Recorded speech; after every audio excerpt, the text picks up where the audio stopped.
Imagine, for a single, terrifying heartbeat, that every connection you have ever known is severed. Not just a lost signal or a dropped call, but a total, absolute erasure of the human presence. Behind you lies a wall of 2,000 miles of solid silicate rock. Ahead of you, nothing but the infinite, indifferent abyss of the cosmos. For the astronauts of the Apollo era, this wasn't a nightmare. It was a scheduled reality. As their modules slipped behind the lunar limb, the radio hiss died into a silence so profound it felt physical. In that moment, the Earth, with its 7 billion voices, its oceans, its lights, and its history, ceased to exist. This is the far side of the moon. It is a realm that remained a total ghost to humanity for 100,000 years. A hidden hemisphere that looks nothing like the familiar man in the moon we see from our bedroom windows. It is a landscape of violence, isolation, and a staggering primordial beauty that defies everything we thought we knew. The moon we recognize is a world of contrast, defined by those vast, dark patches we call Maria. The ancient seas of frozen lava that give the lunar face its character. But the moment you cross the terminator and venture into the hidden half, that familiarity vanishes. The far side is a chaotic, battered wasteland of relentless impact. There are almost no smooth plains here. Instead, it is a shattered mosaic of highlands and craters, a world that has been ground into a fine silver-gray powder by 4 billion years of cosmic bombardment. To look at the far side is to see the true face of the solar system's violent youth. It is the shield of the Earth, a silent sentinel that has taken the hits meant for us, bearing the scars of 1 billion years of heavy bombardment so that our own world could remain a sanctuary for life. The mystery of why the two sides look so fundamentally different is one of the great detective stories of modern planetary science. For decades, we wondered why the near side was so volcanic and the far side so rugged. The answer lies in the very birth of the Earth-Moon system. 4.5 billion years ago, when the Moon was born from a titanic collision, it was positioned much closer to our planet. The Earth, too, was a hellish world of magma. Because the Moon became tidally locked almost immediately, its near side was constantly baked by the Earth's infrared glow, keeping it hot and molten for much longer. Meanwhile, the far side, facing the cold dark of deep space, began to cool and solidify.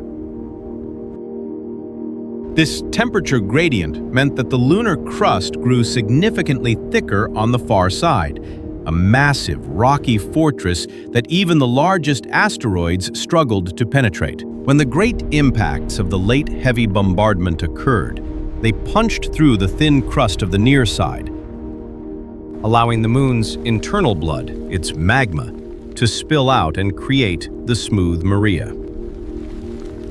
But on the far side, the crust held firm. The result is the jagged, mountain-filled wilderness we see today, a landscape that has remained virtually unchanged since the dawn of the solar system.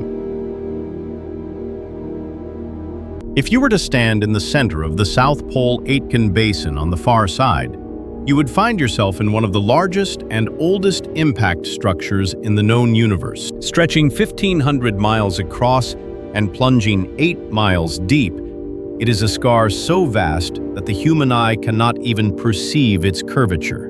The rim of this basin consists of mountain ranges that dwarf the Himalayas, jagged peaks of ancient crust pushed skyward by a force that would have shattered a smaller world.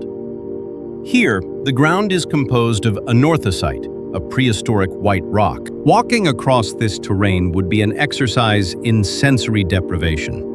There is no atmosphere to scatter light, so the shadows are not gray or soft. They are absolute, razor-sharp voids of pure black.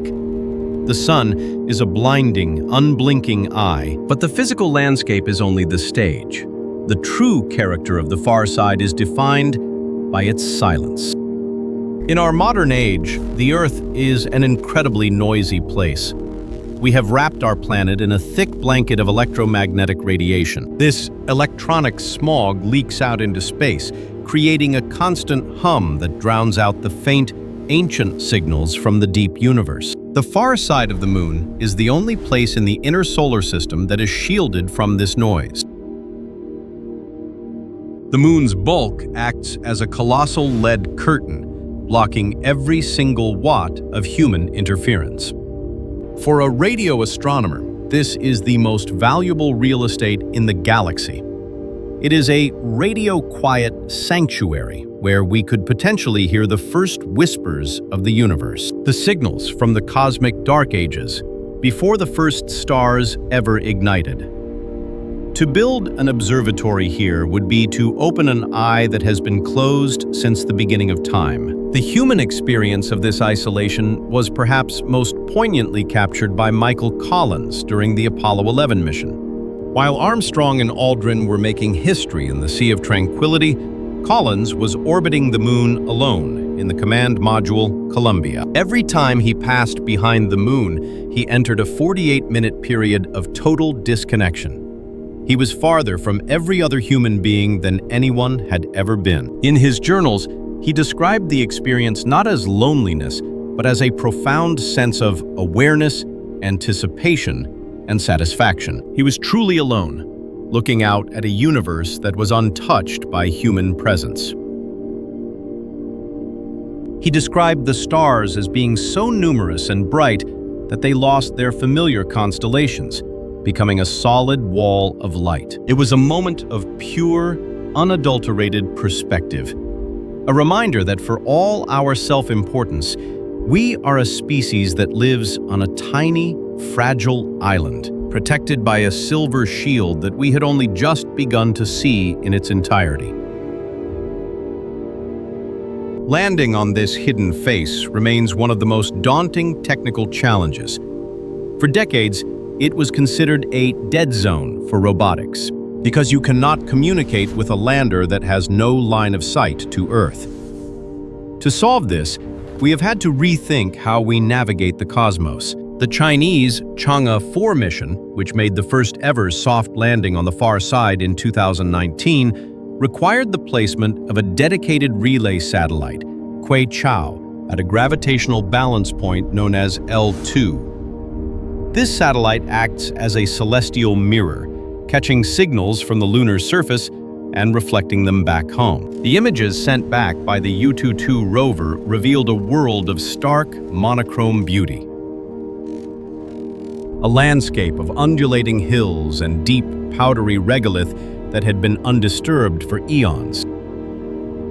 Each track left by the rover's wheels was a historic first, a tiny human signature on a world that had remained a secret for 4 billion years. As we look toward the 2030s and beyond, the far side of the moon is transforming from a mystery into a strategic frontier. The Artemis missions and the planned Lunar Gateway will serve as the infrastructure for a permanent human presence. We are no longer just looking at the far side. We are planning to live there. The craters near the lunar South Pole, in permanent shadow, have not seen sunlight in billions of years, are cold traps that contain vast reserves of water ice. This ice is more than just a resource for drinking. By breaking it down into hydrogen and oxygen, we can create rocket fuel, turning the moon into a gas station for missions to Mars and the outer planets. The far side, once the ultimate symbol of isolation, will become the springboard for our expansion into the stars. But as we prepare to colonize this silent world, we must confront the psychological reality of living on the far side. On the near side, a lunar colonist can always look up and see the Earth, a beautiful, glowing reminder of home. But on the far side, that umbilical cord is severed. The Earth will never rise, The sky will remain an eternal velvet black. To live there is to accept a permanent state of exile. It will require a new kind of human resilience, a psychological fortitude. But the more we learn, the more we realize that the far side is the more honest half of the moon. It is raw, rugged, and real. It is a physical record of the chaos that created our world, a testament to the endurance of matter in the face of a violent universe. The same boulders that sat in the silence of the Aitken Basin when the first dinosaurs walked the Earth are still there today. The same fine, glass-like dust that was kicked up by ancient impacts still coats the jagged highlands.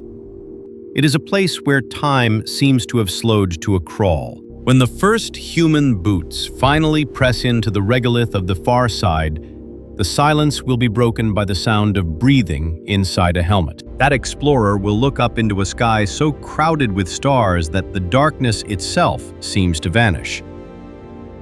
They will feel the immense, silent weight of the moon beneath them, a shield 2,000 miles thick. And in that moment, they will understand that the far side isn't just a place, it's a perspective. It's the realization that to truly move forward, we must be willing to step out of the light of the Earth and into the magnificent, terrifying silence of the unknown. The far side is no longer just a hidden face.